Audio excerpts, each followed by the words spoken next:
So welcome everyone to a new session on uh, the year of the soul of the cities. It's the third session in a row, and I'm really happy that we are together again, exploring this very important topic that has impact on all of us on so many dimensions. Uh, we are hosting as Eco-Civilization this event, a whole series of events, and it's a real privilege to be doing that in a collaboration with the Living Cities Research Group. We are a disruptive global cluster of people who care. We hope to create a safe space for engagements, collaboration, innovation, and who knows what else will emerge out of this very engaging space. And we hope to at least get a little sense of the foundation for the evolution of new civilization, maybe understand the past better, and be more engaged for our future. New civilization paradigm, somehow we feel it as something emerging around the corner. Personally, I really feel it, and I'm very much dedicated to this topic since 2011.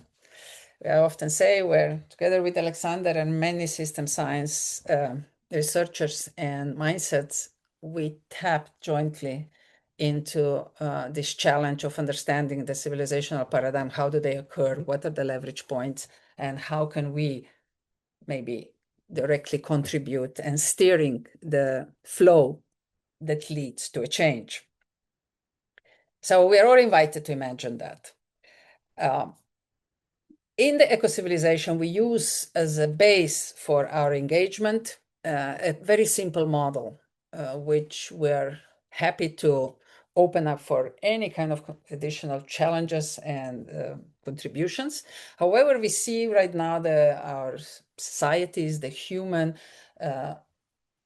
communities, human-based communities, as these 5 pillars: beings, spaces, lands, societies, consciousness that includes all the accumulated knowledge and wisdom throughout the history of humanity, and relationship as the key dynamic subsystems, processes that connect these 4 together into a dynamic societies, civilizations, the world as we know it. And of course, the focus of the year of the soul of the cities is on the dynamics, behavior, and essence of our societies. Why this topic really matters? Because we see cities as a living field of relationships, and eco-civilization relationships are the essence, the way how they see them for the next essential enabler of value creation. We feel that cities are the basic living organism in our societies, seeking balance within the greater ecosystem. And we see eco-civilization as a mesh network of subsystems where each is equal among the equals. And we consider cities' inhabitants act as stewardship of relationships, transforming the cities from a space of consumption into the space of communion. So see it really that we move collectively towards creating a garden where we act as stewards with a responsible note. So to encourage today's topic, which I'm very curious how it's going to emerge, and I'll be listening with big ears and heart, is Earth Citizens and Cities with Soul for our one home, Earth, rethinking the notion of home. And while I was thinking about this topic, I'd just like to share one thought with you, is that throughout my life, I associated home with the physical environment, either being a particular space in nature or being a house, apartment, garden. However, I have to admit that lately, the virtual space has created lots of new understandings of what home can be, and many people already consider home as a particular virtual space. So I really wonder how we're going to relate to that in an overall systemic approach of understanding the concept of home.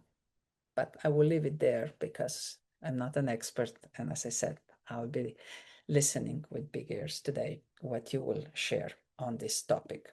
Before I pass the word to Marina, I would just like to say that this is just one of the sessions in a series that is going on the whole year. And the next session will be on January 14th on multiculturalism and civic cohesion, diversity, migration, and cultural integration. So that will be in January. Just briefly, what you can still expect from 2026 as part of the eco-civilization movement, we will add to the year of the soul of the city also the year of AI challenged, where we plan to host 2 sessions per month in an in-depth discussion about all levels of AI, and hopefully bring some interesting views to the table as well. I'm also inviting you all to the Eco-Civilization Summit for the year 2025, which will be on the 21st of January online. So please mark the date. And there are 2 books already emerging, which we hope to launch in the first 6 months of next year. One is the Leadership Challenged, From Paradox to New Horizons, and Mental Health, the Soul of Humanity. Both were the topics of this year, and many different sessions that we hosted on this topic are contributing to the publishing of these 2 books. Well, that's it from my side. So, Marina, the floor is yours. Thank you, Violeta. And Year of the Soul of Cities is co-organized by Eco-Civilization Living Cities Action Research Ecosystem and the Laszlo Institute on New Paradigm Research. So before I pass my word to the Home for Humanity organization and Rama and Alexander, let me bring also the word from Alexander Laszlo. And please, Alexander, share your views on what's the importance of home and Earth citizenship through the systemic perspective and the perspective of the Laszlo Institute. Maybe a couple of words of greeting and your thoughts about this topic, please. Well, welcome everyone, and thank you so much. It's what a delight to be here. And I was just also saying together with Rama and her father, who was there, it's lovely. I was just talking to my 93-year-old father yesterday, who started the Laszlo Institute, and very much in the spirit of this engagement. Marina, thank you for the invitation for a few words, and Violeta for hosting and holding this together. The 2 of you holding this and the whole eco-civilization movement, as you have outlined so beautifully, Violeta, this is a time when we need to really, really care for our sense of belonging, our sense of identity, this place, this home. I just took a little screenshot. I'm not sure if you saw what I put into the chat, because I typed into my Google search, home is where, and let it complete it. See what Google came up with those things, and it says all these interesting things. Home is where the heart is. It also says home is where the hatred is. I'm not sure if I understand that. Home is where the bodies are. I'm not sure what that is. Home is where you make it. Home is where I want to be. So there's some interesting expressions here, but it has both the shadow and the light. It's beautiful and interesting. And I think this is where we have a chance to explore what it means to human well. And how do we human well together on this, our home, this planet, this one world? One last thing, I was just listening on my run to Black Eyed Peas, listening as I was running, and I was listening to their song, geez, what is it called? One World. We are one, and it's beautiful. It's like the anthem that we could be. And it is such an anathema to what is going on in the world in many places, such as in the United States right now. It's scary. So here's our chance to really not only walk the talk and live the walk, but to dance the path together.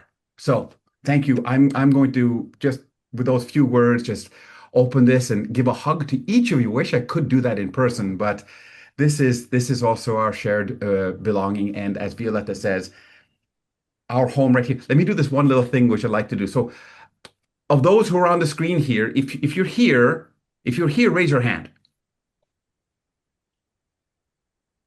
Isn't that great? Where is here? I love this. We're all here. And I don't know where here is, but we're all identified with being here. And I love that. Maybe we'll do this last thing of just holding hands. Can we do that? We'll just put our hands to the edge of the screen. Put the hands out here to the sides, Alexander and Rama, to the sides. Look, you see the edge of your screen? You see how we are? Oh, I got to reach out further. There, I can touch hands. Yay! So we're all kind of like holding hands across the screens. Yeah. All right. Back to you. Big hugs. Thank you so much for doing this. It's important. Wonderful, wonderful, Alexander. Thank you so much. And today we are co-hosting this wonderful event with Alexander Schiffer and Rama Mani, founders of the One Home Journey and Home for Humanity movement. And it's so important for us today. So as I said when we were preparing to this meeting, that we came across this idea of what is home and what does it mean to feel Mother Earth, planet Earth, as our home? And we discussed this several times with Alexander and Rama, and we decided that it would be a fantastic opportunity to share the perspectives, to feel this. And today I invite us to explore what is home and what is the very notion of home, its physical, emotional, spiritual, relational aspects, also to understand what is belonging. And I also wanted to mention that today is the Global Human Rights Day. And we discussed with Alexander and Rama that the right for home, the right for belonging, the right to relationships is one of the most important human rights.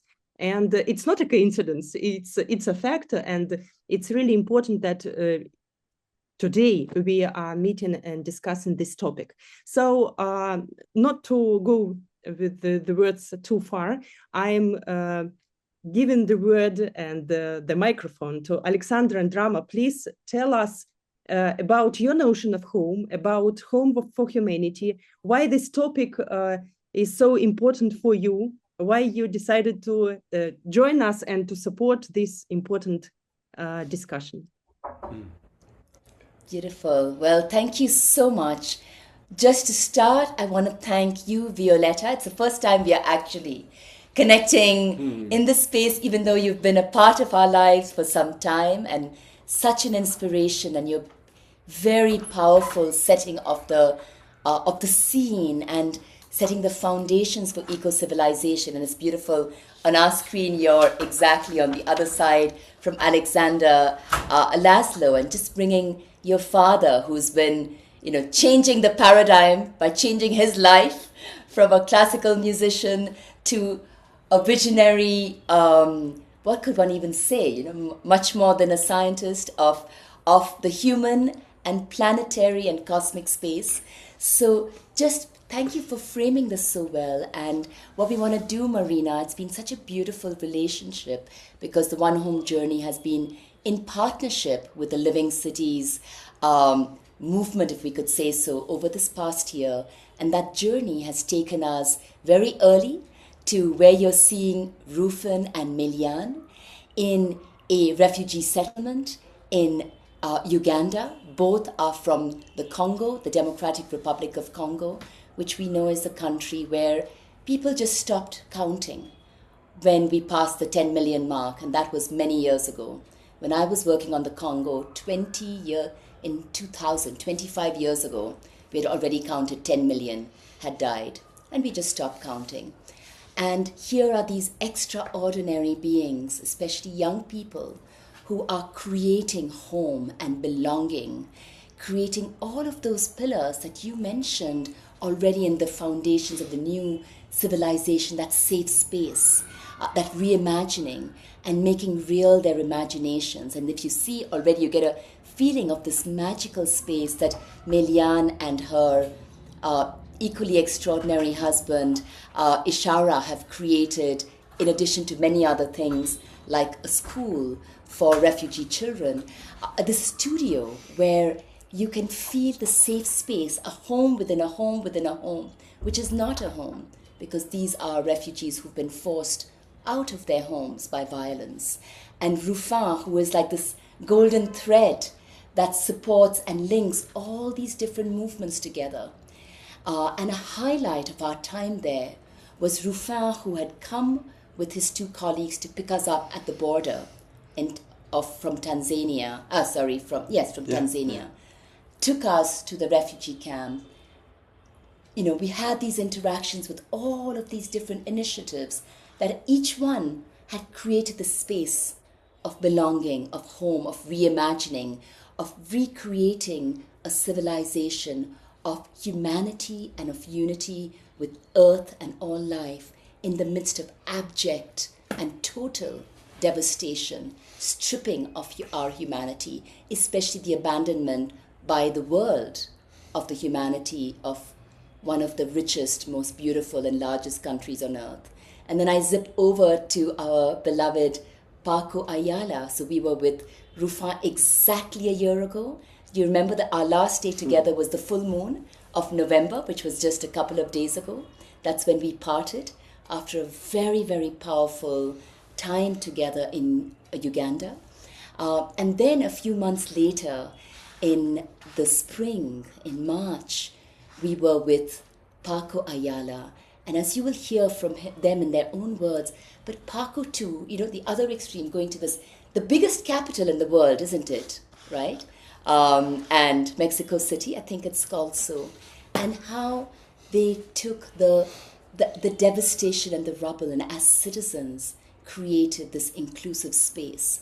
So I think for us, what we want to bring into the idea of home, which was not something as so many of you, you know, just traveling and working all over the world, and like you, Alexander, being able to make home wherever you go, you know, if you're there 5 minutes, you're at home. And discovering how it's in the midst of loss, of devastation, that's when creating home becomes so important. When the home that was your home has been, you know, bombed to bits, destroyed, whether it's by, you know, climate change, whether it's by war, whether it's whatever. Oh, wonderful. Our dear Dr. Ephraim. Ntate Mabena. Ntate Mabena. Is Mama Mabena going to join with you? She's still busy for now. No worries. Tate Mabena, if you could slightly move the screen so we can see all of your noble. Bring it down a little bit. Yes, just a little bit down the screen. That's it. Yes, a little bit. Yes, that is fantastic. Thank you so much. Tate Mabena, we are just starting and framing, introducing the notion of home, but I was beginning to do so by introducing our 3 homes for humanity. And we had introduced Rufin and Melian from the refugee settlement in Nakivale refugee settlement in Uganda. They are from the Congo, the Democratic Republic of Congo. We were just traveling to Mexico and speaking about how we have this citizenship means, and earth citizenship means, in the midst of devastation, taking agency, as we saw amongst the extraordinary people, but especially the young people in Nakivale.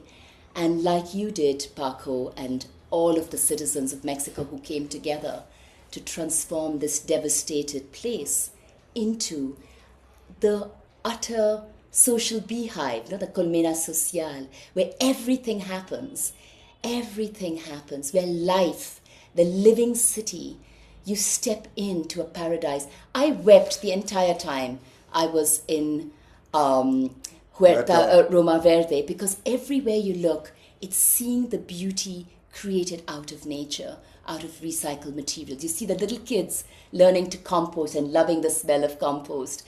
You see art everywhere. You see imagination and wildness. It is, Violetta, you'll be thrilled to see, it is the living civilization you're working for. And of course, when you see what Dr. Ephraim Sebiso, whom we call Ntate Mabena, Tate Mabena, I enacted your story yesterday in a meeting on social justice here for Human Rights Day, and people were just so moved. And I ended it with the words of your president, Nelson Mandela, who had said, "We will be free when Palestine is free." So we were in Mamelodi, which Ntate Mabena almost single-handedly transformed from a dumping heap, from the torture grounds of apartheid, where he himself was tortured and abandoned, into a healing sanctuary, into a heritage village for indigenous wisdom and for our oneness with nature.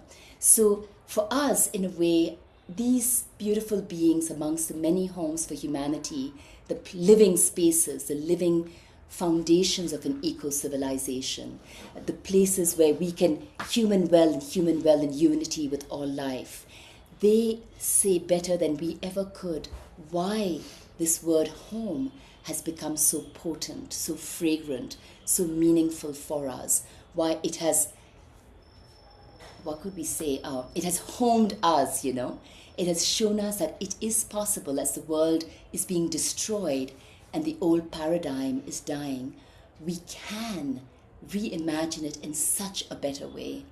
And we have the agency, the imagination, the two together, and the co-creation to establish that. So we're very honored that these beautiful members of our community, who we feel honored to know, are here to testify to that.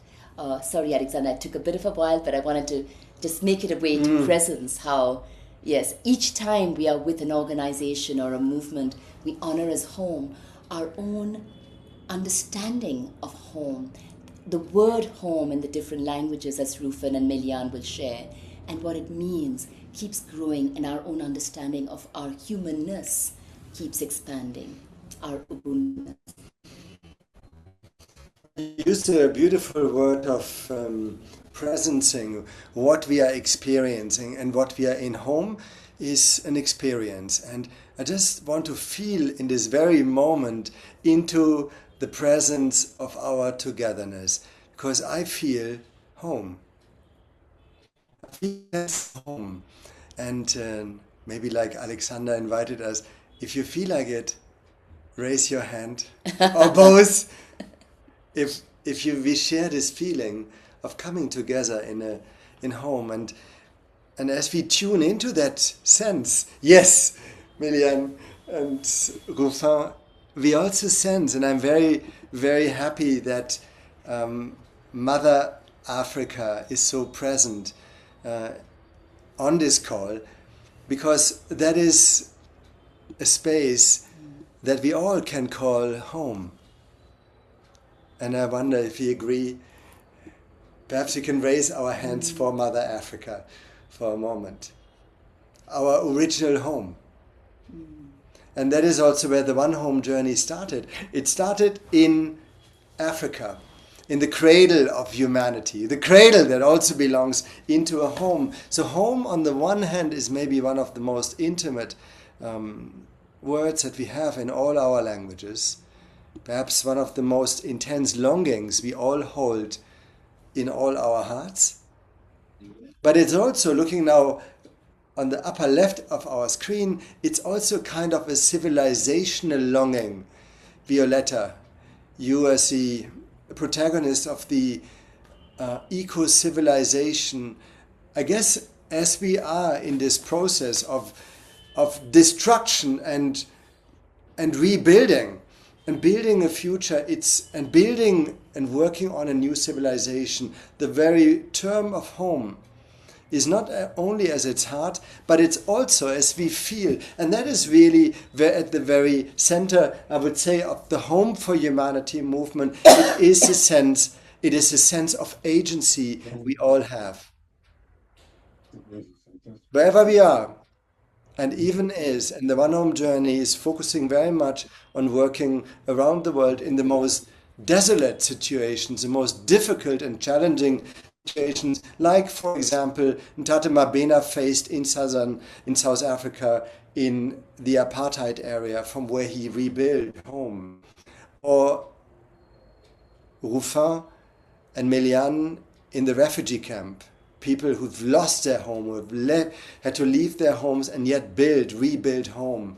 And not just for themselves. As an act of defiance, of resilience, as an act of togetherness. And when we were, and Rufen will share later, at Nakivale refugee settlement, where many, many homes were connected, from schools to women's cooperatives, to a music initiative, to Melian Studio, we created a home ecosystem, a Homes for Humanity ecosystem. And at the end of our time in Nakivale refugee settlement, we were singing all together, in Rufen's home, Nakivale is a home. Nakivale is a home for humanity. And that brings me to another point, home also as a touch point with our humanity. This is something that I guess we are discovering on this journey, as we discovered before, now with 80 homes for humanity across the planet.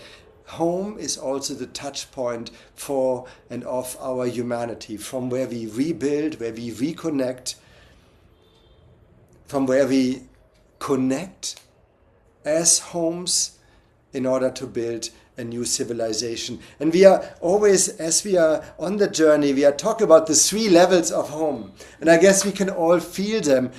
The one symbolized by a little olive wood heart from Jerusalem, our inner home. Home is a space that we all hold in ourselves, in our hearts. That is a home that is always with us. But then it's also the home, and here's a little symbol from Lesotho. From the Venda people. From the Venda people, from South Venda Africa. Musician. In the north of South Africa, in Ntate Mabena, a musician gave us this little symbol of a little hut.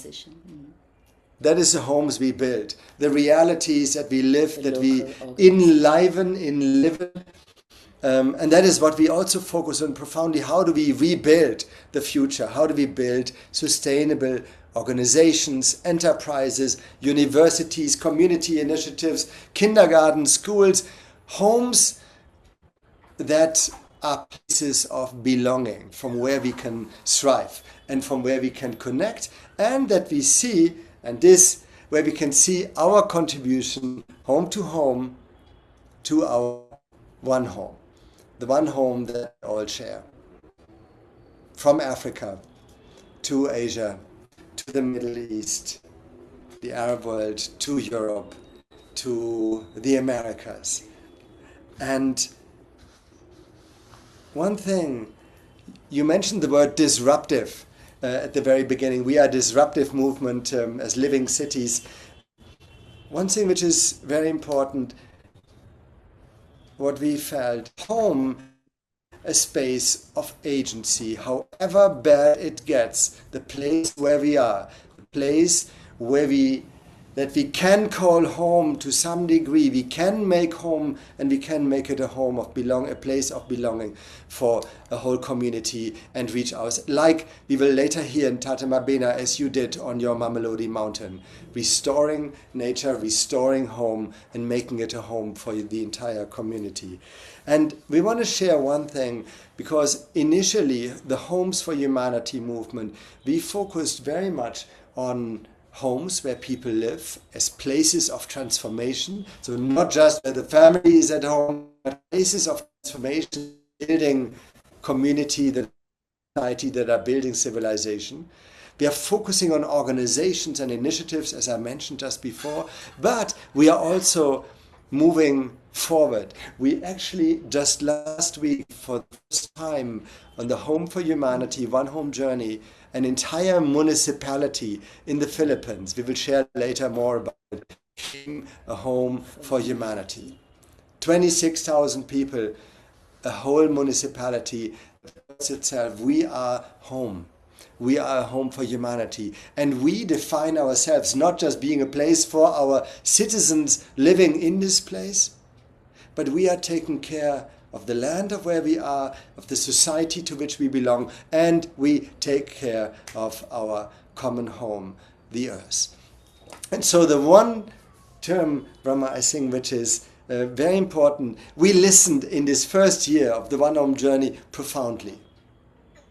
And we were blessed to listen to people such as Tata Mabena, to Rufen, to Melian, to Paco, each of them a social innovator, a wisdom carrier in their own rights. But we listened carefully also what is at the very heart as we are rebuilding civilization across the planet, what is actually the energy, the capacity that is rising between us in order to build such a sense of belonging, to build a new civilization, and to participate. To participate in this great process of recreation, of where we are now as a species. And the term that was coming, we couldn't find a better term at this moment, was Earth Citizen, the term that is also the title of today's session. And Earth Citizen, not global citizen, not the disconnected way that we experienced in the decades before, people running footloose across the planet, but Earth Citizens, which roots us in the earth, on which we stand in our own locality, but it also roots us in our body, the piece of land and earth that we are carrying wherever we go, and it connects us on our common home, the earth, and the earth now as a living organism of which we are part, which we don't own, but which we inhabit with all of life. And that's actually the journey so far. That is our feeling and understanding of how a citizenship can become, and is already profoundly so, an agency, an energy of rebuilding our future. And the cases, the powerful stories that are with us on the screen today, examples of just that, and we are in depth about this. And from my side, I would like to pause here. We have more to share in practice of all the experience, but I think we have such potent voices on the screen that would be beautiful to hear from Tata Mabena, Rufin, Melian, and Paco about how they build home. Mm-hmm. And how the city and home are connected, and how they are doing so, and how what you've done has transformed the larger reality of the wider cities and environments that you are in. Absolutely. And we just briefly introduce also our mother, Saroja, who has just joined the call. Hi. So we are joined by the Saroja, grandparents. Mani. My parents have been on the journey with us. They've been in every single country, no matter what the time zone. They have met all the 12,000 people of the first year, and they were very much with us when our movement collectively received the Guzi International Peace Prize a couple of weeks ago, which was really, a beautiful signal of the collectivity, that the collective imaginary can create the new reality. So it was, we are so blessed. Yeah, and we are able to be with them, with all of you. What more can we ask for, sitting here and seeing all of you? That's our pleasure. We are blessed. Thank you. Lovely seeing you. Happy to meet you all. Om Shanti. Maybe and I guess I could say one word, because definitely it was my mother's capacity to create home, not just inside our walls, but I remember as a young child we moved to this apartment building where there were people, Christians, Parsis, Muslims, of many different kinds of Muslim, Hindus, communist atheists, all living within 7 floors of an apartment building, not talking to each other, just like if you were in New York. And within a couple of months of us being there, everyone was meeting in our home, and we were celebrating thereafter for the next many years, every festival together, every community together, every celebration together, and it became a real community. where social classes, religions, creeds, discipline didn't matter at all, and it was that thing of in the middle of Mumbai, being able to do that. So I guess that was where the seeds were planted. And and now we see that it can happen everywhere. So over now. And in this period, I just would like to add a line, because I think it's so significant that we have the parents here. The home story that we are holding collectively is also a story of restoring family. But the earth family. The earth family. It's coming together as family, and this is what we profoundly experience. Not just because Ruffin is now our son. We kind of adopted each other mutually. And we feel the same for Melian. Tate Mabena, and Tate means grandfather, the grandfather Mabena. That's how you are called, and that's who you are also in the earth family that we are creating. And Paco, such a sense of brotherhood has been developed also in this process of homes across borders, transcending borders, working together, home to home, as rebuilding also and restoring the family of life. While we are not blind to all the other massive forces of division that are rocking the boat, which we call planet home, dramatically, and yet there is also the a reconstitutional energy and movement that is re-knitting the family of life, not just of humanity, the family of life in a whole new way together. And that is why we are here as home for humanity. That is why we are on the one home journey. And that is why we also will soon come, dear Alexander, to Argentina, and Violetta to Slovenia, and of course to England and Russia. The two homes, Marina, that you embody, because we are weaving our different cultural spaces together with love. So where should we go? Where should we travel first? Should we go as the journey began, first to South Africa?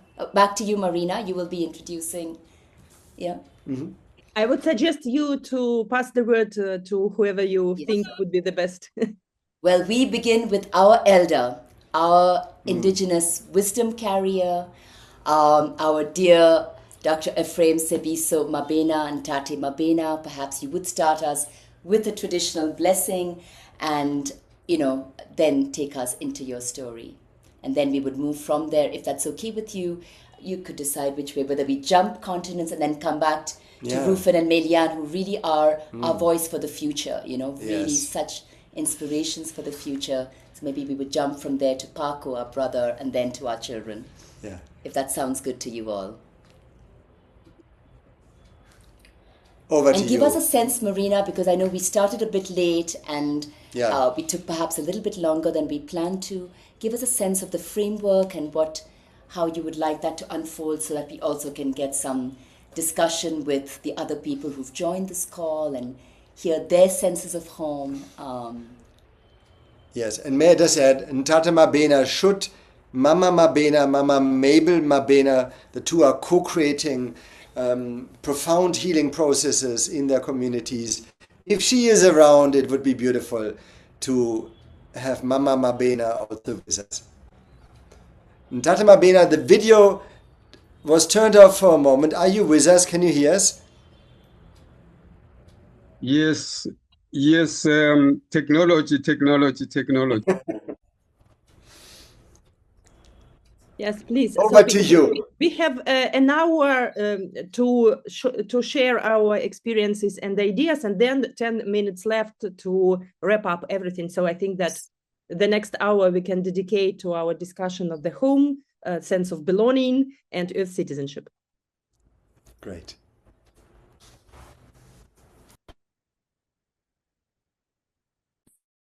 Oh, you're muted, Dr. Mabena. Please unmute yourself. You are mutable. Yeah, thanks. Can you hear me? Thank you. I would love to greet everybody in the name of those who came before us, in the name of the elders, in the name of everybody. I say this, thank you for the great opportunity Rama and Alexander, that you gave me. I feel very, very honored. I feel like I'm in your country. I feel like I'm with the Palestinian brothers and sisters. I feel I'm all over. I feel I'm welcomed by everybody. You know, I don't know what to say. When I'm excited, I'm become speechless. But really, let me start by saying I feel very, very honored, and I greet you all. The story that I'm going to tell you is going to be a short story, but with tears of joy, with tears of joy, of sorrow. It was not an easy journey, but I started it. For those who came before us, like the elder, my leader, my former president, Nelson Mandela, he said we fought. Now it is time to reconstruct and develop our country, of which is our home. Throw those guns away and now begin to reconstruct and develop our country. That actually made me to, as a former freedom fighter, that has made me to throw the gun away and now begin to reconstruct and develop my country. While others were developing the country, doing something better for the country, I decided, because when I grew up, you know, visiting this mountain that is next to me. And the very same mountain, as a young boy, I used to go to that particular mountain and play hide and seek. But as I grew up, I joined the African National Congress. I joined Umkhonto weSizwe. And it was a calling that I must liberate my country. You know, as a soldier, I was very, very close to the mountain. I was very, very close with the trees, with the rocks, with the flora and fauna. And when the call came to me to say, now throw those guns away, I went back to the mountain and give thanks to that particular mountain. For what reason? It is because when I was a soldier, I used to hide my DLP, my weapons, at the very same mountain. And I used to hide my weapons near the certain trees, different types of trees, under certain rocks. And when Mandela said, it is time to reconstruct and develop, I went to the mountain and I saw that mountain. The mountain has played such a significant role. Mountains play such a significant role in our lifetime as human beings. Culturally, religiously, politically, and otherwise. As I said, when I was a young man, I used to go and fetch, you know, indigenous fruits on the mountain. I used to catch some innocent birds as a young boy over there. But when Mandela said, go, it's time to reconstruct, what struck me is the place that, because the very same mountain I was, you know, interrogated by the police on the very same mountain. They took me from my home and interrogated to the very same mountain. So when Mandela said it's time to reconstruct and develop, then came into me that I must try and reconcile with the mountain that has played such a significant role when we fought for our freedom. Because it is the very same mountain I went to say, please hide me. The police, when they interrogated, I could have been dead, but surely because of the spirits that are on the mountain, because of those plants, those trees can talk, trees have eyes, trees can hear, and other species that were on the mountain. Because remember, as an African, we take flora and fauna, we take nature as our home. And that's where I decided to say, firstly, I must go to the very same mountain I grew up in and say, thank you, you saved my life. I say thank you to those flora and fauna. You were there when I was interrogated by the police. You were there when I wanted to come and fetch some indigenous fruits. You were there when you hide my DLB, my weapons. And you were there. You allowed me to, when I wanted to come and pray on the mountains that have saved my life, mountains are not selfish. That's where I learned from those particular mountains. And that's where when Mandela said, it's time to reconstruct and develop. Even today, for 23 years, when I visit the very same mountains, guess what? Who is greeting me? Those flora and fauna on the mountains, those insects that you can't even see with your naked eye, those birds that are around the mountain who said, we know you did our level best. That's why we migrated. Now we're coming back because we have cleaned. You have the mess that you people have caused or other people have caused. You came. You are the chosen one. That is why today I honor that mountain. I came to apologize to the same mountains that all of us, we fought, we hide our DLBs, we went there and pray, we went there and play and hide and seek. But when freedom came, I stood and I went to the mountain and said, on behalf of my country, on behalf of my community, on behalf of everybody who helped to fight the apartheid, I said to you, mountains, you were there. And I said, thank you. That's why today I'm looking when I'm looking at it on top of them, because inspired by people like Martin Luther King, who said, I've been to the mountaintop, I've seen the glory of God. I've been to the mountain of Mamelodi, and I've seen the tears of Mamelodians crying when they were tortured, brutally murdered by security police. I was on top of the mountain. That's why I climbed back to say to the mountain, when I saw the tears of the same mountain, the tears for the first time I feared tears crying. For the first time I feared, seeing the tears crying. And I put up my boots and went to the mountain and said to the mountain, I'm here. I'm no longer fires on the mountains, no longer digging unnecessarily illegal digging of plants. I said, I'm going to stand. I had a meeting with some different flora and faunas, just to joke about that. I had it,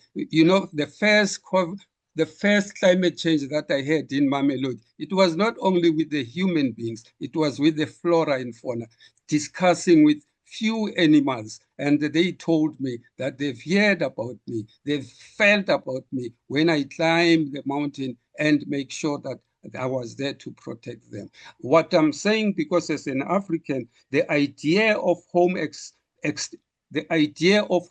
extend beyond individual household to encompass the entire community and the land itself, the ancestors, and those who have passed on. That's why I said, when we talk about home, we're not talking about only the walls. We're not talking about only the fence that surrounds you. We holistically talking about home. Palestinians, when I go to Palestine, I will feel home. When I come to your country, I will feel at home. It is very, very, very important that, what we need in our lifetime, we need definitely to make sure that we develop program exchange. I visit your country. I believe in each one, teach one strategy. That is the very important, each one, teach one. Learning from your country, how you fought against climate change, how you fought hunger, how you fight, learning from you, those strategies. It's so very, very important. That's why when I actually, after freedom, we got our freedom in South Africa, I went to the mountain and say, thank you, mountain. You were there. Thank you. The bird, all the species that are on the mountain, if they were talking, they were going to salute me. But spiritually, I feel every time I went to the mountain, these trees salute me. And I just can feel spiritually that this is how my journey went. And I owe that, because sometimes we need to ask ourselves, what what is the reason? What is the reason we are on earth as human beings? Surely each and every one we have responsibilities. Even one day when we are taught that there is judgment, I'm going to be asked with the time and the most of what did I contribute on earth? Surely I will show a lot that this is what I've contributed. Even if you can take your calculator will tell you at the age of what I was training my community kickboxing and karate and fencing. At the age of certain age, I was a freedom fighter. At a certain age, I did all reconstructing and development. At a certain age, my journey was now reconstructing and develop, rehabilitating the mountain which was used by apartheid regime to torture our people. So if you take the calculator, calculating my age bit by bit, you can see that I've contributed in my entire life to just, I'll be judged by the community, whether I'm a hero or what. I cannot judge myself, but I felt that I own this planet, a great deal. And I feel that I can, I can do more. And I can do more. There's something that sometimes life, when I look at myself, I take life not only as a mirror where I look upon myself, but life to me is a glass where I see through. I see our brothers, Palestinian brothers. I see other people who have in other countries using my imagination, using my internal, eye. That's why even I've never been to Palestine and see my brothers and sisters, how they suffer, but I can use that eye that is a glass to me, spiritual eye, without even looking at TV, television, what is happening in Palestine, but I can be with Palestinian spiritually. I can be with them because I'm using that eye that I can penetrate. It's not TV, it's not mirror where I can see. There are no photos, but I can feel because we are from there. Actually, the life in Palestine, actually, it makes us feel very, very, very bad. We fought in South Africa, but we never fought, like our brothers and sisters in Palestine. I grew up hearing the stories about Palestine. When I joined Umkhonto Wesizwe in 1979, we were young, but Palestine was, the Palestine was, we heard a lot about, but even now, at this age, I'm still hearing that people are dying. So that is why I say, I'm very, very touched when I talk about a country like Palestine and many, many other countries who are still oppressed, feel like what you call. That is why I say, life to me, it's not just a mirror. Life to me, it's a see-through where I can see other countries, where I can hear the cries of other people from other countries. If I can hear a certain bird crying from behind my back, why can't I hear the cry of a person in Palestine, in any other countries that there are wars that are what? In my conclusion is, that is the question I always ask. What is our purpose on earth as human beings? What is our purpose as human beings on earth? And how can earth citizenship become unifying identity for human flourishing? Definitely, first we need to have what we call the truth and fairness. We had to develop, exchange programs so that you can learn from my country, I can learn from your country. How can we unite our people? How can our leaders, the most important, are we still led by honest leaders? That's the question I always ask myself. Are we still led by honest leaders? If our leaders can unite among themselves, if the two elephants are fighting, definitely the grass will suffer. If our leaders are fighting, I don't care whether it's political or what, but we at the grass, we suffer a lot. And that pains me, definitely, that pains me on daily basis, that our leaders must now begin to unite more than talking on top like Irish cream. It makes me sick, it makes me bleed.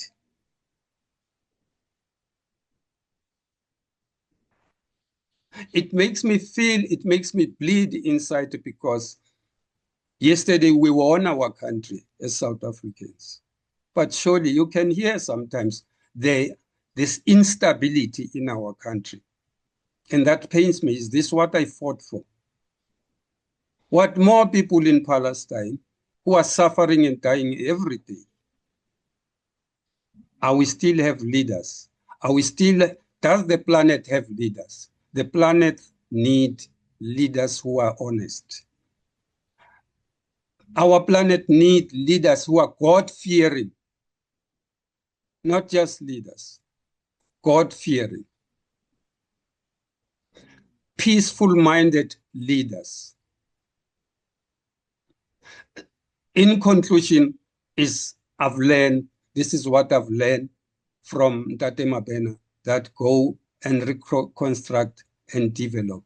Today I can talk with trees. Today I can talk with different flora and fauna. I can understand what they mean. That's why, as in indigenous knowledge holders, we never had barometers, our barometers, just to gauge the rain, that the rain is coming. We'll study flora and fauna, that when you see a certain flower, there is war coming. When you see a certain animal, there is war coming. And that is why today I respect my planet. I wish I can have more and more and more. I know that I won't stop, but thank you very much.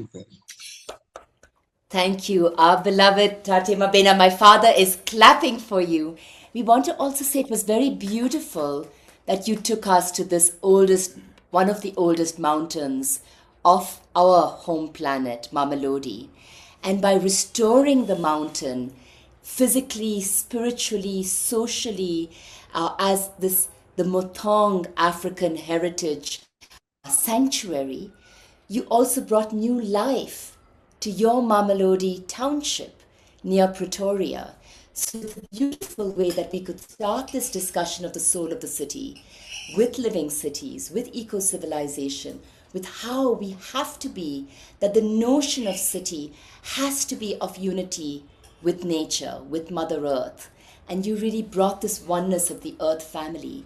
And we still feel like yesterday, when last September, or the 8th of October, I remember, we were standing there and you explained to us that Mothong, the name of your sanctuary in Mamelodi, that means humanity. And humanity that doesn't exclude the non-human, the more than human, but it's this oneness. So another word, Violetta asked us, share the word for home in your languages.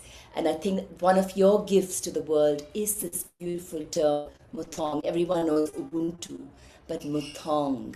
So we're taking this Mothong and moving it to Pako, so deeply enriched, dear Tate Mabena, by your way of just, embarking us on the journey with your powerful words and wisdom and life experience and the whole spirit of the nation that you helped to build. And I would like to add just one line, which I think is so important, Tate Mabena, from your life work, together with Mama Mabena, that as you were healing the mountain, as you were healing and restoring the relationship to nature, on the Mamelodi mountain, for the Mamelodi community, you also developed and brought your own indigenous healing wisdom into your community. And it's a year from now that we were in your clinic, in your traditional healing clinic, bringing healing into the community through the wisdom that you are holding. And this is a profound gift in the way how you build or restore the soul of your city, the soul of your community, which is the theme also of today.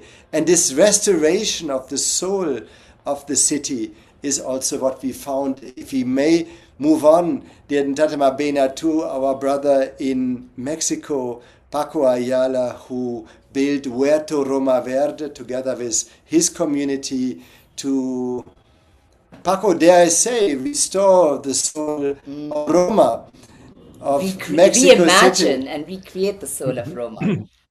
Yes. Yes, well, I'm so glad to be here with all of you. And of course, I subscribe all your concept of what is a home. But of course, what I say after Nata Mabena said, it's a very inspired and incredible, because I totally agree with that vision, because I always imagine when our ancestors sit around a bonfire and try to discover who we are, what and which is the reason of our existence. And I think in that moment start the feeling of a feeling of home. No, they are sharing food, care between them, but create a relationship with the nature, a very important relation with the nature. And of course, a home is a place where your heart and your soul and your mind feeling in complete harmony, care and share with the people is around, but it's not only with the people. It's very important to connect us with the nature, connect us with the animals, with the plants, and uh,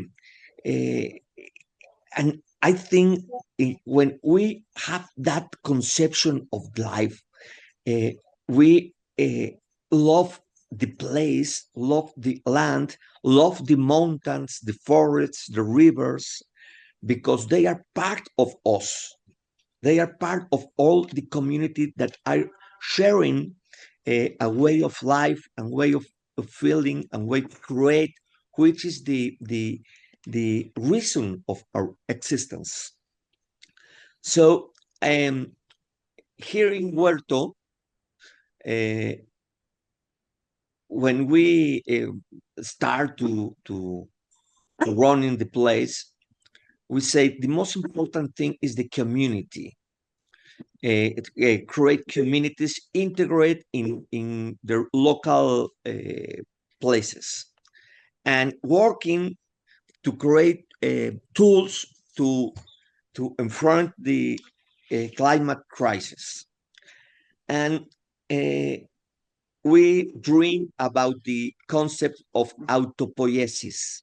Is we can the possibility to be auto-gestion. But in one moment, I feel that one part fault. And when I discover a concept of a biologist called Donna Hathaway, they speech about symbiosis. And the symbiosis is the relationship that all the species, not only one species, not only the human, is the relationship with all the species need to share, because there's no way to survive if we don't have that connection. And in that moment, of course, the indigenous cosmovision is a multi-species vision. It's not only an anthropocentric vision. They say about the everybody, and everybody means not only people, species, plants, animals, have gifts, his own gifts. And when we recognize that gifts, we can try to live in the cycles of life. And another important thing that I think is urgent in this time is only take of the nature, of the nature only that you need. That is very important, because when we have the possibility to recognize to the others and only that I need, all our visions start to change.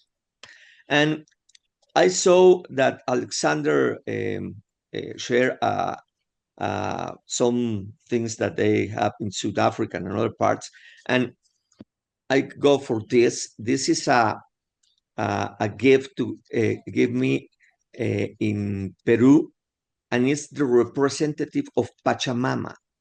And here is all the mountains, are the animals, are the lands, are the rivers, and I think that is the most important thing for a home is when we recognize the value of not of local, even the global, and see the presentation to Violeta Sheros. The virtual ecosystem is an ecosystem too, and now we are making home all in this pantalla, in this computer. No, we are making home, and I think is the most important. And thank you very much. Sorry for my English, but I trying to do best. Each year is better. Okay. Dearest Paco, that's be there, climb out of your window and experience what you created there, and see how there is just no limit. There's simply no limit to what our imagination can unfold and what we can manifest when we have the spirit that you beautifully brought to life. And we love it that you still carry this, the Mexicanness of the way you speak. It's very enriching for us. And by the way, it's beautiful that you ended with your comment on language, because as we talk home, it is also important we can speak our home languages and bring them and cultivate them and connect them. As we are building, I would think, also a new language across and beyond all our languages. This is also the experience that I feel very strongly in this very moment, and in the many moments we have on the One Home journey.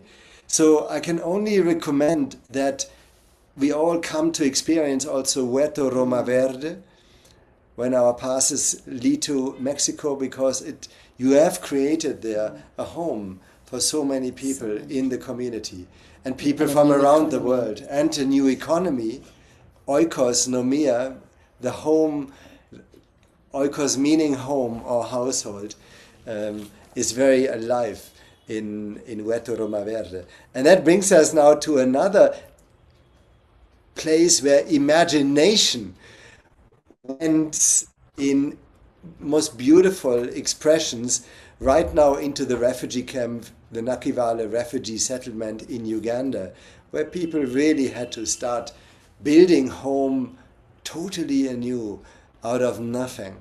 And we will hear from Rufen and Elian what miracles in home building, in community building took place. Over to the beautiful studio, Unfold Voices.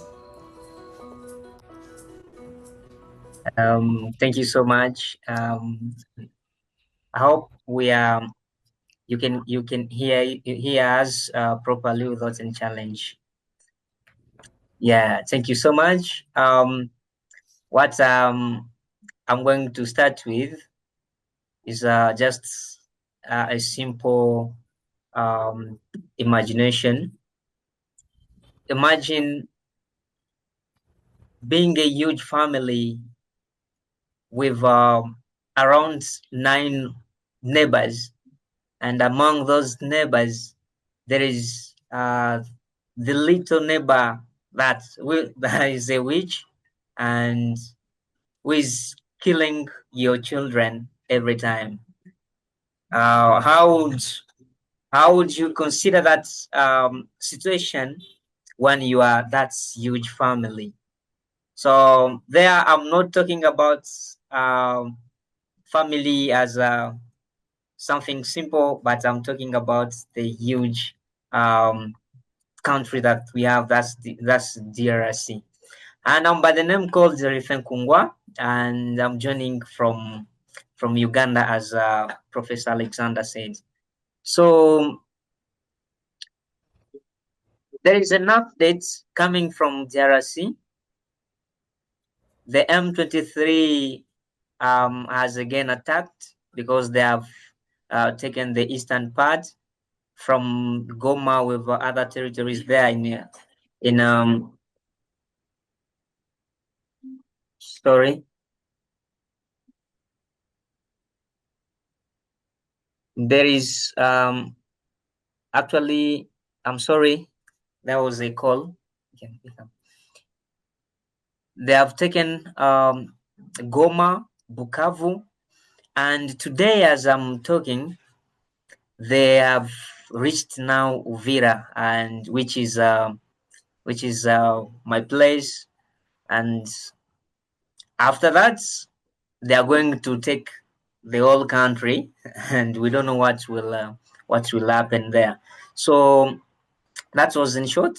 The only big part that was remaining was Uvira, because we have citizens who are fighting against M23, but they were conquered, and today Uvira is now under the hands of M23. Thank you so much. For me, I can now consider home as a place where someone lives and builds memories for a future wealth. This goes directly with what I've been even understanding since I was still growing up,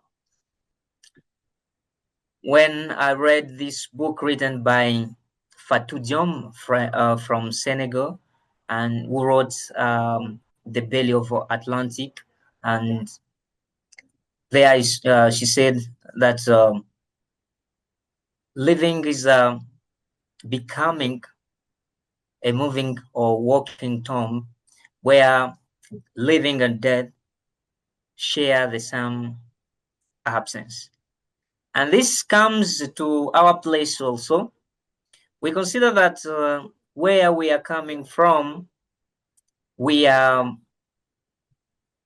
souls that are moving from one place to another place, looking for that home where we shall build our memories for a bright future. Unfortunately, we face a few things that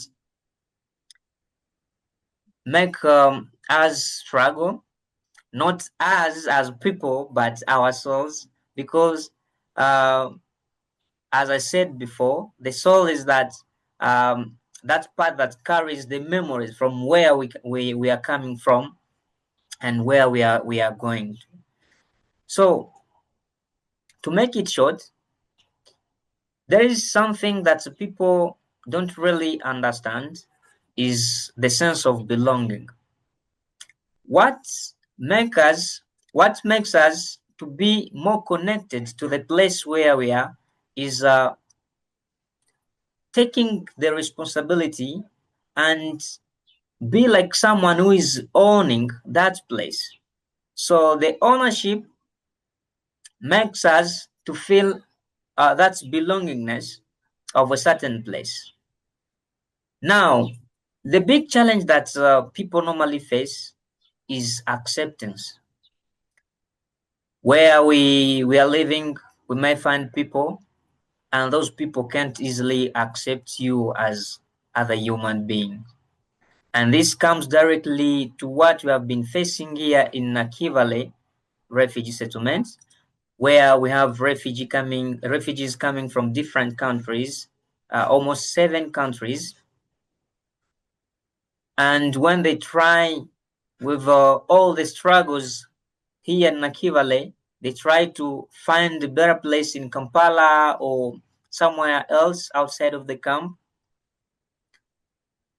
They face now that challenge that we call acceptance.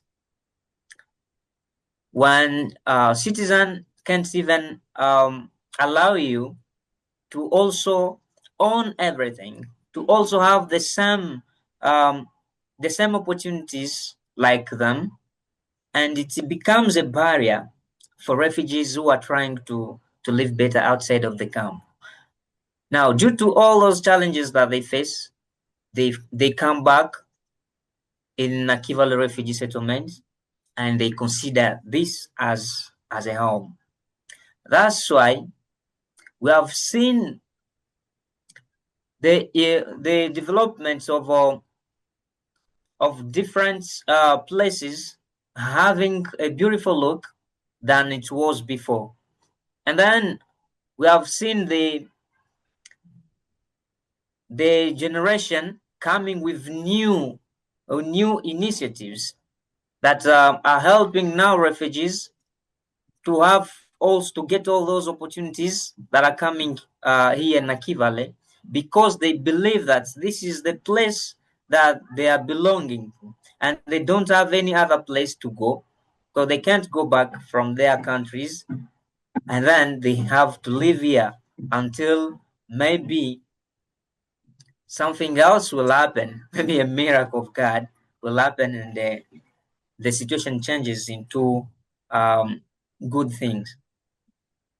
So you find that situation makes people feel like we are not only living here in Nakivale as strangers, as refugees, but we are living here now as people who are belonging to this place. And we understand that, but it's not that easy to be accepted as the people who are having the ownership of this place. It's somehow hard. That's why there is something that is that could be developed if people could understand the universal place that we are living in. People could limit the ownership of places. Suppose that we are in Uganda. Some Ugandans are improving their lives when they're outside of Uganda. Let me say in England, others in Germany, others in other places there. You may find other people from Italy finding a better place in Congo, in South Africa, and everywhere, so and so on. So I don't think that discrimination could be something that could allow others to feel that sympathy and that belongingness of a certain place when they have limited places, limited opportunities. So that's why I always say, I even wrote a short article there called Refugee Camp as Home. And I don't know if you could have like 2 minutes to just go through and understand what is written there. So this makes refugees now to believe that wherever they are, they can change that place and transform it into a home. And when things of collaboration came in, different organizations and refugees understood that they couldn't reach far without collaborating, and this brought the way of having an ecosystem. And today, as we are talking here, we are not only talking as the two people, but we are talking on behalf of the Nakival ecosystem that is here. So is fully represented here, and this is something great. And I also learned a lot from Tatumabena when he was talking. I really appreciate how he really understood this spirituality of connecting, being connected to trees and other part of nature. This comes to us also to understand that people that you are seeing are not just the body that you are seeing, but is the soul that is carrying many things behind. It's the soul that is carrying a story behind there, and they want also to continue that story, making memories. So thank you so much. I'm not going to stop from there, and maybe I don't know if Melian could also speak, or I take back the speech. Please, Thank you. Melian. Greetings. Please, From Melian.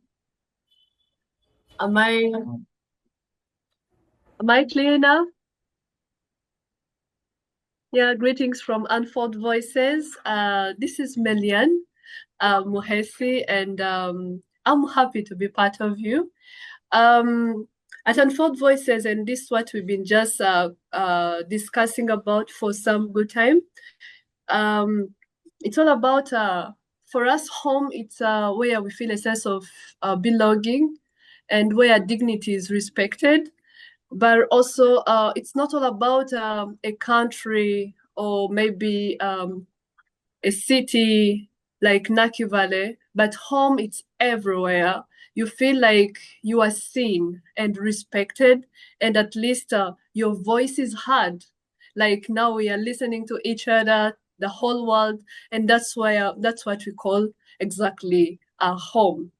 For refugees like us, the context home has been a bit not easy because it changes from a time to time. Like we leave home or we lost home for some time, we came and rebuild it again, but now we are understanding it more in a way that we carry home with us. We no longer rebuild it, but we live with it and we carry it with us because we share the earth and we share this belonging, which is something that we should more understand as an inner power that we carry with us wherever we go. So I think this is a power that is now given to refugees and other people for us to understand that we normally don't leave home, but we carry home with us, and we can easily establish the home that we carried where we went. And I'm so happy to be on this movement where we talk about home, dignity, restored cultures, community.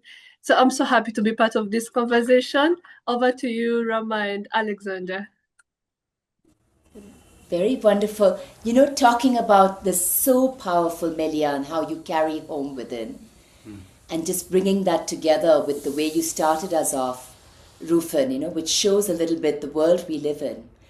That the worst, you know, a conflict, I don't even want to call it, it's so much more than a conflict, in the Congo is at such a devastating peak, and your hometown, the last bastion has fallen, and there is not a peep in the news because we are so ashamed that we continue to depend on the minerals stolen from this land to feed our dead economies, our greed.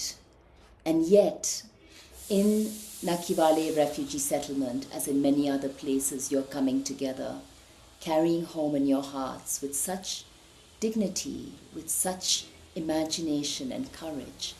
And I would love you to share, Rufin, the name that you gave to this Home for Humanity ecosystem that encompasses Unfold Voices, that encompasses Arise, the school that Ishara, a really shining leader in this camp, who is also Melian's husband, built when he saw the struggles of young people who came not even speaking the language, being in this alien culture, only having the home within, how to keep that home alive. And our beloved Roger, our other son, who with other orphan children who had seen their parents and siblings being massacred in front of their eyes, created an orphanage that's a home away from home called New Talent for the Best Future. Or November, the women who came together in a small, beautiful space to create things with their hands and learn new skills, to create new livelihoods. Or Vera Music, who said we can build peace through our music and art and culture. And all this woven together.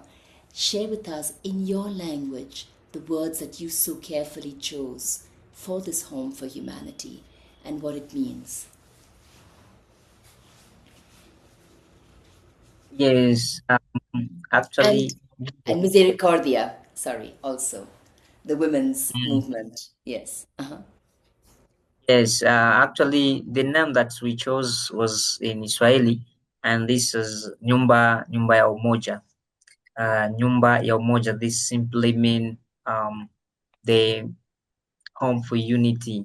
So we chose this one because we really understood that we cannot just call a home if only one person is living in, but it can also be an open space for other people to join and bring their ideas, and those ideas can also bring a change in the community.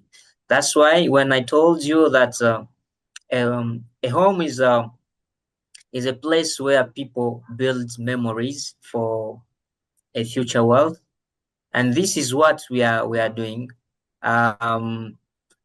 Each organization is doing it in their own ways, and for us, we are also doing it on our ways.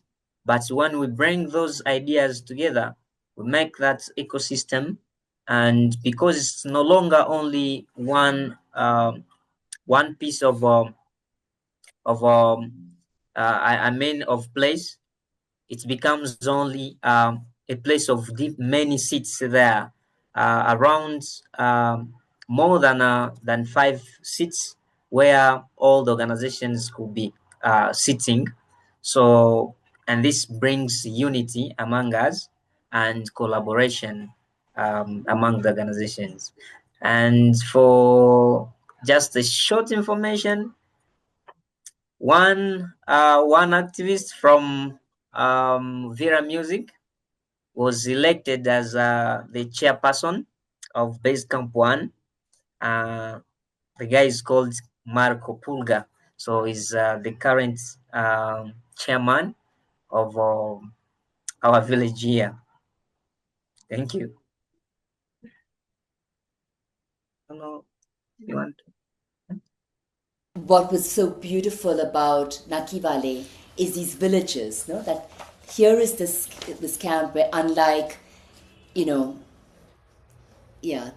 inequality and the treatment also of different refugees and in refugee settlements, the utter deprivation, the lack of resources, of schools, of medical centers, forget hospitals, of any of any kind of income or revenue.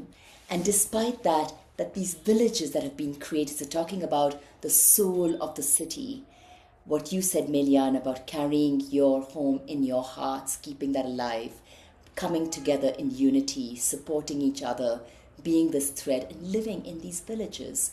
Not to say not to idealize, because such situations should not exist. The wars that lead to them should not exist. The greed that fuels those wars should not exist. And that's why the need for an eco-civilization. That's why the need to talk about the soul of the cities and to have a living cities movement that Alexander, you, Marina, Violetta, and so many others have started, where we can be one with nature, where we can be one as an earth family. And with that, dear Marina, we turn back to you. We hope we haven't taken too long and there's still a little moment for a discussion with the broader group and your reflections back, but feeling very deeply blessed by what each one of you has shared and brought the worlds together in this space. Thank you so much for your for your beautiful stories, for your wisdom, for the lessons that I think each place in the world can take from your presentations, from your speeches. And to finalize, I would also, so we shared this idea in the very beginning that in this fragmented, competitive world, which is full of confrontation, fragmentation, separation, it is so important that you mentioned this sense of belonging to the place, regardless race, regardless nationality, regardless religion, or any other things which are important, but they are dividing because people are trying to compete or whatever. So in terms of being the part of the place, being the part of environment and nature, as wonderfully Dr. Mabena has brought this idea that we are the one with the mountains, with flora and fauna and everything which inhabits the places where we live, not only human beings, but also all species, all plants and animals. So in this case, what would be your, not maybe the lesson, but the suggestion, the wise advice to those people who will watch the recording, to those who are with us today, where to start? What can we do as human beings, as future leaders, as people who care? What can we do and what can we suggest? What might be the first, maybe small, but very significant step towards the Earth citizenship, towards the understanding of this Earth planetary identity, towards honoring and cherishing our Mother Earth, our connection to each other and to the places where we live? So what would you suggest? What would you advise? What would you give as a gift of wisdom to those people who are watching us and who will watch the recording later? Please, who would like to start? So, dear friends, dear world, dear Earth citizens.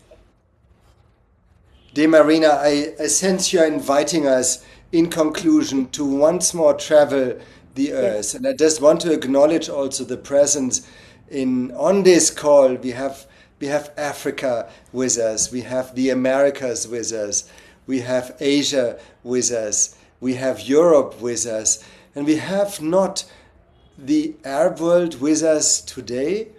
We do have behind us a beautiful fabric from Palestine. A gift from our Home for Humanity in Palestine. Which has God bless our home, God bless our home planet. So the presence of the earth. And I think this leads me, if I can start this concluding circle, to say this practice of coming together across our cultures in a common home is of utmost significance. The very practice that we could witness amongst ourselves in these last 2 hours of listening to each other's inner home, to co-creating a home space as we are listening, and having the shared aspiration and service for our common home. This was one of the great lessons. This Earth ball, Earth sphere traveled with us to every country. About 12,000 people have touched it by now. All ages, all cultures, all social backgrounds. When the moment of touching this at the end of, shared workshops or evenings or interventions together, when we stood together holding the earth, this connection of love, of belonging, of wanting to participate in building the future together was universal. And perhaps to step into this experience for a moment, and this is what I would like to conclude with, if we could reach out and touch our home all together and feel into that energy within us of caring, of loving, of creating what Melian so beautifully shared. Home is sharing, belonging, the sharing of belonging.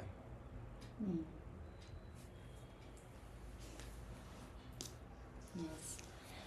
I would like to pass this earth, this piece of art by artist Michel Granger, which has traveled with us. So it travels around to all the speakers, and I'll say a word at the end. So let's just go maybe in the same order.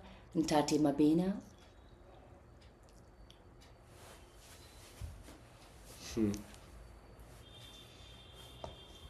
You're muted. And just one quick thing, dear Marina, I've shared with you on your WhatsApp just a short film of each one of our speakers.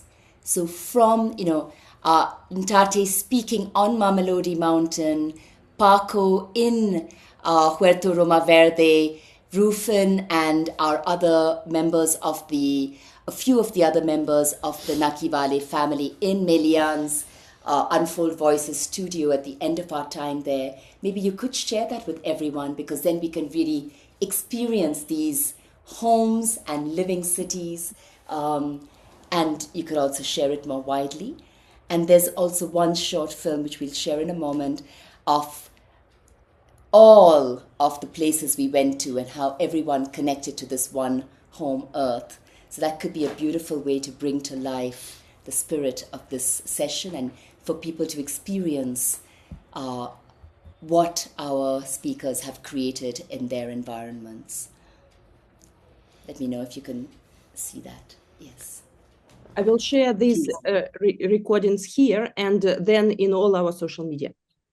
Beautiful. Wonderful. Please, Dr. Mabena. Yeah, I've been listening very carefully to Melanie and Rafin. What a great job they're doing.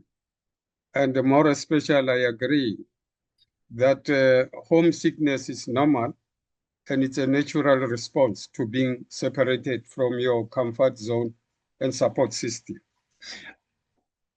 What mechanism, were they able to win other refugees who came after them? Because surely I believe there is what we call homesickness. And when they arrive at the refugee camp, some people couldn't really tolerate the situation, because you are from your home, you're separated from your sacred spaces, graveyard, those who passed on. But how were they able to manage those people who came after them who had homesickness? Because it's quite difficult. I would just, would like to hear from them. How were they able? Because they sound very brave and they were able quickly to medicate themselves when they arrived at the refugee camp. What medicine they gave to others who came after them. Melanie and Rufin. Just short. Because you see, you look like you're a doctor. You have that doctorate on, healing other people who came after you. Okay, thank you. Actually, here in the camp, what we first had to tell them is sharing the experience that we got from within the camp and outside the camp, because we have been seeing people here. Once they reach here and they found they reach in the place where they have people who are going to direct them or to orient them in a wrong way, they will just dive into that. And if they reach in the hands of our people who have already understood how the camp works, they really go in a good way. So what we have been telling them is to first, for the quick adaptation, they should first understand the reality that they are living. It doesn't matter they were rich or coming from the middle class in Congo, but once they reach here, they first understand that they have already left all those things behind. and here they are starting afresh. So it doesn't matter, people have the skills, some, because here we have people who are even doctors, doctors in Congo, people who are even lawyers in Congo, but once they're here, they don't have anything to do with all those degrees that they have, but they start moving around, going up and down without having anything to do, because and this the reason that I was also pleased to start writing something little, and I called it the dormant power. This is something that I'm writing, the dormant power, that will talk about all those people who are skilled but aren't earning anything in Naki Valley. So you find that those ones who are really sharp, who are quick to just adapt, they first learn the first thing, which is learning English. Thank you. The language, which plays a big role here in the camp, everyone should learn English first. It doesn't matter which kind of levels they were in Congo, all those things have passed. Now language, after learning language, they start now learning other skills that will help them to give value to the studies that they have, to the degrees that they hold here in the camp. And another thing is that we showed them that being a refugee doesn't simply mean that you'll go to the third country, because some come from DRC dreaming of going abroad, leaving Africa and join either Canada, and other countries in Europe and America. But once you first tell them that going abroad is a chance, you may have that chance of going, or you may remain here forever. Some people have been seeing people who have more than 20 years here in the camp. Others are even dying from here, and they don't go anywhere. So we motivate them to first consider this place as the home, like someone who just shifted from a region to another one. They're there in Congo. That's how they should consider this camp, and start focusing on Thank how you. to rebuild. Thank you. I think in addition to what Rufi has just Thank said, what we are doing is making this place better than how we found it, so that at least we can prepare it a little bit more better than the way we found it, because we found here we had a problem. Actually, I've been calling this place home since 2017, and when I reached, I didn't know any English. So the English I'm speaking right now, I started learning it in 2020, and we are creating this place, or I mean, improving it for the people who are coming, because we are sure people are still coming every day, and number is still increasing daily. So we want these people to at least found that we have built something that can help them to not to start from where we started. Because personally, we started where education was really hard for children. Even English languages wasn't accessible, but now we've created a system that the people who are now coming from different countries can at least have a language, because we are having Somalian, Ethiopians, Congolese, Rwanda, Burundi. So we can't all speak all those languages, but at least we can speak English together, as we can't learn each other's language, which can also take time. But now we can come all together and at least try to speak English, all the 7 countries. That's why at Arise, we are having an English class for adults.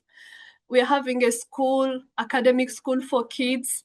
And also we have session for girls talk, where we share, integrate, so that people cannot start from where we started. We at least make it better for them to integrate and learn together, and make sure they become some people here that can at least also rebuild their life, but also integrate easily.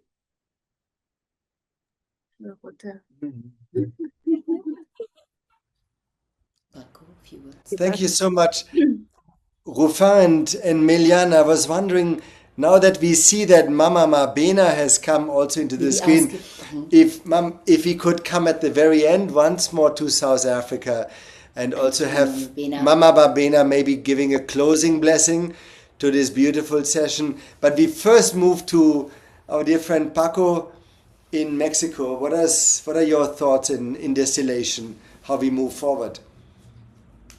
Well, one day a grandmother told me that if we want to care the external water, first we need to care the internal waters. I think that in this moment that we are in the mind of egoica and rational mind, we have the possibility to grow, to pass to the integral mind. And I think it's happening. I don't know if it's going to be so quickly, but I'm sure that if we want to pass to the another paradigms, here in Huerto we call biosystemic paradigms, and leave the Cartesian paradigms. We need to grow our conscience. It's still working inside us and with the community. The only door can we open in this moment is to create integral communities with an integral mind, and like Mabena said, the spiritually, not necessarily the religion, but the spiritually is going to be a very important fact.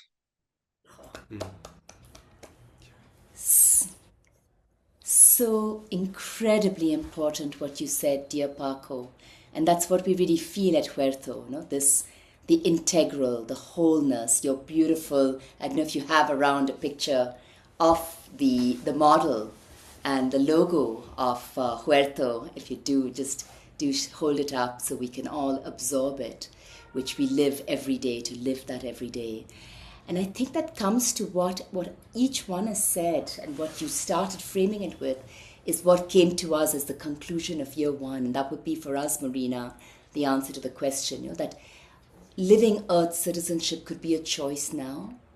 And it could simply be in every moment, this choice to care for the Earth, our home, our biome, our all, care for each other within our communities and across all borders, and care for this inner earth, which Melian referred to, that how are we living? Are we choosing to live with that care every day, live lives of value and purpose and service to these levels, so that we are really being that living part of the earth, that integral part of the integral whole, the interconnected wholeness of life. And I think, with that answer to your question, I would love to turn to our Mama Mabena. It's just over a year, Mama Mabena, that we were with you, and one of the great gifts you gave to us was how you just brought it all together with your powerful voice, with your blessing, bringing truly the spirits of the ancestors, the spirits of the flora and fauna, those who have come millions of years before us, into the space. So if that seems the right moment to do that, we would love to call upon you, dear Mama Mabel Mabena.